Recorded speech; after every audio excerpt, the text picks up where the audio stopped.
चलिए इस वीडियो में बात करते हैं इफ फंक्शन क्रिएट करने की, यानी कि आप अपना यूनिवर्सल फंक्शन कैसे क्रिएट कर सकते हैं। इसी को इस लेक्चर में देखते हैं। To create your own universal function you have to define a function like you do with normal functions in Python. जैसे कि पाइथन में आप नॉर्मल फंक्शन क्रिएट करते हैं, फंक्शन को नॉर्मली क्रिएट करते हैं, तो यहाँ पर भी आप numpy में भी इसी तरीके का फंक्शन क्रिएट कर सकते हैं, यानी कि अपना यूनिवर्सल फंक्शन क्रिएट कर सकते हैं। बस आपको क्या काम करना है, आपको ये फंक्शन क्रिएट करना है और फिर उसे यूनिवर्सल फंक्शन की जो लाइब्रेरी है उसके साथ ऐड कर देना है, उसमें ऐड कर देना है। और इसमें आपको मदद लेनी है फ्रॉम पाई फंक्शन मेथड की। तो ये जो फ्रॉम पाई फंक्शन मेथड होता है, इसमें 3 आर्गूमेंट दिए जाते हैं, सप्लाई किए जाते हैं।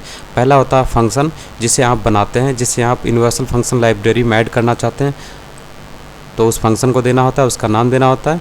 और इनपुट के रूप में the number of input arguments, यानी कि आप जो इनपुट पास करना चाहते हैं इस अपने फंक्शन में। और आउटपुट, यानी कि आपका जो फंक्शन है उसके ज़रिए जो आउटपुट आया है एरे के रूप में, वो आउटपुट में आपको देना होता है। तो ये 3 जो हैं आर्गुमेंट्स होते हैं जो कि आपको फ्रॉम पाई फंक्शन में पास करने होते हैं। तो सबसे पहले यहाँ पर कुछ दिया हुआ है किस तरीके से काम करता है। तो सबसे पहले आपने एक numpy मॉड्यूल को इंपोर्ट किया, इससे रीनेम किया एनपी से। उसके बाद यहाँ पर आपने अपना मेथड बनाया है, ये वही मेथड है माई ऐड, जिसे आप यूनिवर्सल फंक्शन लाइब्रेरी में ऐड करना चाहते हैं। तो यहाँ पर अपना फंक्शन आपने बना लिया माई ऐड, और इसमें आपने दो आपके पैरामीटर हैं एक्स वाई, जिससे आप इस फंक्शन के जरिए जिनका सम आप रिटर्न कर रहे हैं। तो ये आपका फंक्शन जिसे आप यूनिवर्सल फंक्शन लाइब्रेरी में ऐड करना चाहते हैं। और इसके लिए आपको मदद लेनी होती है फ्रॉम पाई फंक्शन की, जो कि np मॉड्यूल में मौजूद है, यानी कि np.from पाई फंक्शन। इसमें आपको जो 3 चीज़ें पास करनी होती हैं आर्गुमेंट के रूप में, फंक्शन, इनपुट और आउटपुट।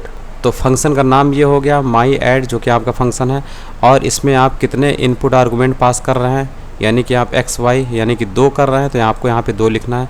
उसके बाद यहाँ पर आउटपुट, यानी कि उससे जो जनरेट होगा आउटपुट वो कितना होगा, तो एक आउटपुट इससे जनरेट होगा, इसीलिए आप यहाँ पर इसको 1 लिखते हैं, क्योंकि ये आउटपुट जनरेट हो रहा है, क्योंकि ये आपकी यूनिवर्सल फंक्शन लाइब्रेरी में ऐड हो चुका है इसकी मदद से। अब आप इसके ज़रिए आप 2 एरे को ऐड कर सकते हैं, जैसे कि यहाँ पर दिखाया है। तो ये पहला एरे है, यानी एक्स की ये वैल्यू है, और ये दूसरा एरे है जो कि वाई की वैल्यू है। तो ये वाला स्टोर होता है इस एक्स में, ये जो इसकी वैल्यू है ये वैल्यू स्टोर होती है वाई में। दोनों का एडिशन हो जाता है, रिटर्न के रूप में आपको जो मिलता है वही आपको यहाँ पे दिख रहा है। तो दोनों एरे की जो वैल्यूज़ हैं उनको ऐड कर दिया गया है। तो करस्पॉन्डिंग जो इंडेक्स नंबर होते हैं, यानी 0 इंडेक्स वाला 0 इंडेक्स वाले से ऐड होता है, 1 इंडेक्स वाला वैल्यू 1 इंडेक्स वाले से ऐड होता है। तो इस हिसाब से आपको यहाँ पर आउटपुट दिख रहा होगा। 1 से 5 ऐड हुआ, पहला 6 आया, दूसरा वाला जो एलिमेंट है 2 का 6 से एडिशन हुआ तो 8 हुआ। तो इस हिसाब से आपका इस हिसाब से आपके 2 एरे ऐड हो चुके हैं। उसके बाद यहाँ पर ये बता रहा है कि आप ये चेक कर सकते हैं कि आपका जो फंक्शन है या कोई भी फंक्शन है वो यूनिवर्सल फंक्शन है कि नहीं। तो इसके लिए आपको टाइप का इस्तेमाल करना पड़ेगा। जैसे यहाँ पर आपने टाइप मेथड का इस्तेमाल किया, और इसमें आप चेक करना चाहते हैं कि आपकी यूनिवर्सल जो np मॉड्यूल है उसमें ऐड नाम का जो फंक्शन, यूनिवर्सल फंक्शन लाइब्रेरी में ऐड नाम का फंक्शन मौजूद है कि नहीं है। तो ये यहाँ पर बता देगा। तो इसको करके देखते हैं।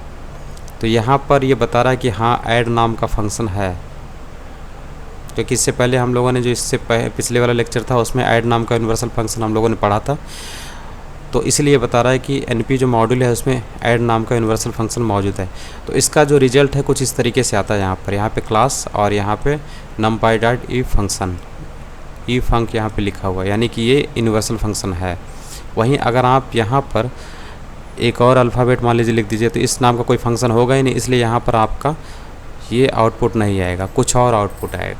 जैसे कि ये बोल रहा है कि ये जो मॉड्यूल है इस हैज़ नो एट्रीब्यूट, इसमें इस नाम का जो एट्रीब्यूट है वो है ही नहीं, यानी कि कोई मेथड ही नहीं है। np मॉड्यूल में इस नाम का कोई मेथड नहीं है, इसलिए आपको यहाँ पर भी बता रहा है। अब इसके बाद इसको भी चेक कर सकते हैं कि कॉन्कैटिनेट मेथड है कि नहीं यूनिवर्सल फंक्शन में। np मॉड्यूल में कॉन्कैटिनेट नाम का फंक्शन है कि नहीं है, यूनिवर्सल फंक्शन मौजूद है कि नहीं है।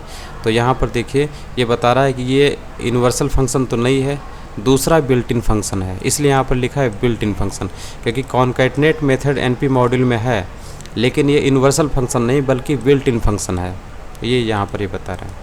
और अगर फंक्शन रिकॉग्नाइज नहीं होता तो एरर देता है, जैसा कि अभी आपको इसमें दिख रहा था, ये इस नाम का कोई फंक्शन ही नहीं था, इसलिए यहाँ पर हैज़ नो एट्रीब्यूट यानी कि एरर दे रहा है। तो यही चीज़ यहाँ पे दे रहा है, जैसे कि ये np डॉट ब्ला ब्ला ब्ला चेक किया तो इस नाम का कोई मेथड नहीं है, इसलिए इसका आपको एरर आएगा, this module has no attribute ऐसे करके आएगा, यानी कि इस नाम का कोई मेथड ही नहीं है।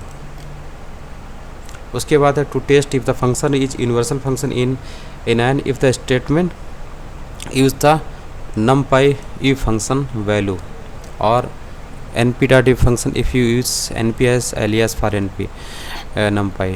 तो ये बता रहा है कि आप कंपेयर कर भी सकते हैं, कंपेयर भी कर सकते हैं, जैसे आप इसका टाइप कंपेयर करेंगे तो type of np dot add, इससे आपको क्या मिल जाएगा, इससे आपको इसका टाइप मिल जाएगा, और फिर उसके बाद np डॉट if फंक्शन जो है इससे आप उसको कंपेयर कर सकते हैं, क्योंकि इसका जो भी टाइप आएगा तो ऐड जो है ये यूनिवर्सल फंक्शन ही है, क्योंकि टाइप इसका अभी हम लोगों ने निकाला था ऐड का, यहाँ पे हम लोगों ने निकाला है इस जगह पे, इसको अगर हटा दें तो ऐड का जो टाइप है इसका क्या है, यूनिवर्सल फंक्शन ही आया है, ये देखिए यूनिवर्सल फंक्शन ही है, इसीलिए हम लोग यहाँ पर जब ये लगाते हैं तो यही सेम रिजल्ट हमें इधर भी मिलता है।